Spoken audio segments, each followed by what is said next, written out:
Learn easy.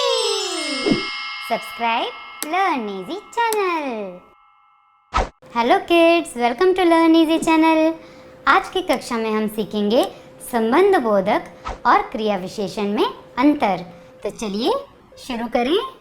बच्चों, आज मैं आपको बताऊंगी संबंध बोधक और क्रिया विशेषण में क्या अंतर होता है। हिंदी में कुछ ऐसे शब्द होते हैं जिनका प्रयोग क्रिया विशेषण तथा संबंध बोधक दोनों रूपों में किया जाता है, जैसे सामने,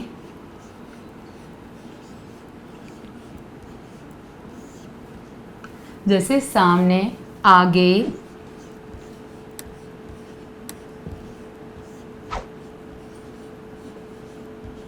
पीछे, सामने, आगे, पीछे, बाहर, भीतर,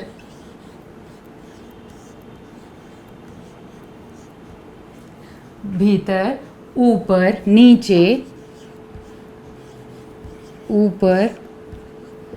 नीचे, आदि। इस तरीके के जो शब्द होते हैं हमारे, ये शब्द जो है क्रिया विशेषण के रूप में भी आते हैं और संबंध बोधक के रूप में भी आते हैं। परंतु हमें ध्यान इस बात का रखना होता है कि जब ये शब्द किसी क्रिया की विशेषता बताते हैं तो ये क्रिया विशेषण कहलाते हैं, और ये शब्द जब दो संज्ञा या सर्वनाम के बीच संबंध बताते हैं तो ये संबंध बोधक कहलाते हैं। तो चलिए अब कुछ उदाहरण के द्वारा हम देखते हैं कि इन दोनों में अंतर किस प्रकार किया जाता है। पहला शब्द देखिए, आगे। अब इस आगे शब्द को हम क्रिया विशेषण के रूप में प्रयोग करके देखते हैं। वह आगे चल रहा है। इस शब्द में आगे क्रिया विशेषण के रूप में प्रयोग किया गया है।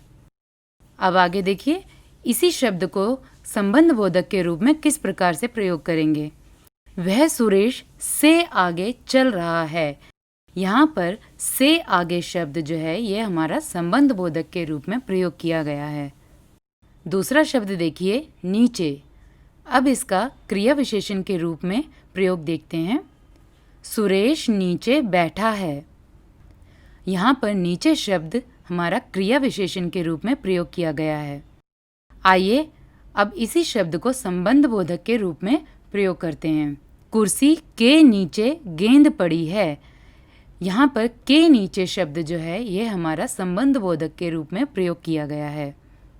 अब यहाँ देखिए, कुर्सी और गेंद के बीच संबंध बताया जा रहा है कि वह गेंद कुर्सी के नीचे है, तो इसीलिए ये संबंध बोधक शब्द कहलाएगा। अगला शब्द देखिए, पीछे। अब इसका क्रिया विशेषण के रूप में प्रयोग देखते हैं।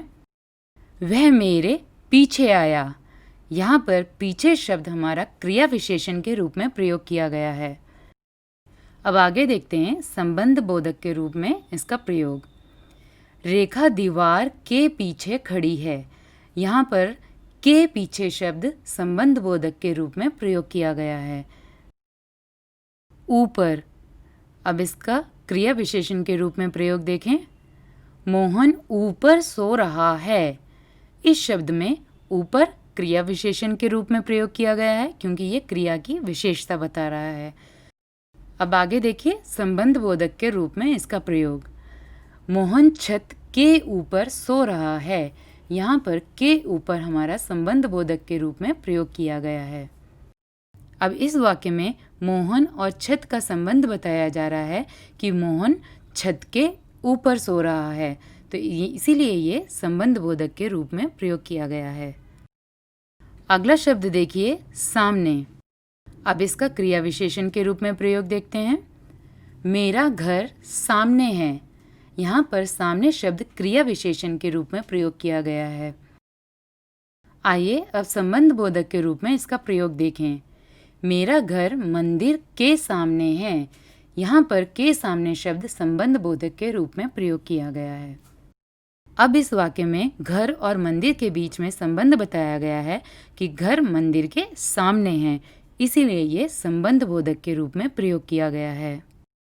तो बच्चों, अब तो आपको बहुत अच्छे से समझ आ गया होगा कि संबंध बोधक और क्रिया विशेषण में क्या अंतर होता है। तो चलिए आज की कक्षा में इतना ही। अगले कक्षा में फिर मिलेंगे। तब तक के लिए bye. Learn easy. Subscribe Learn Easy channel.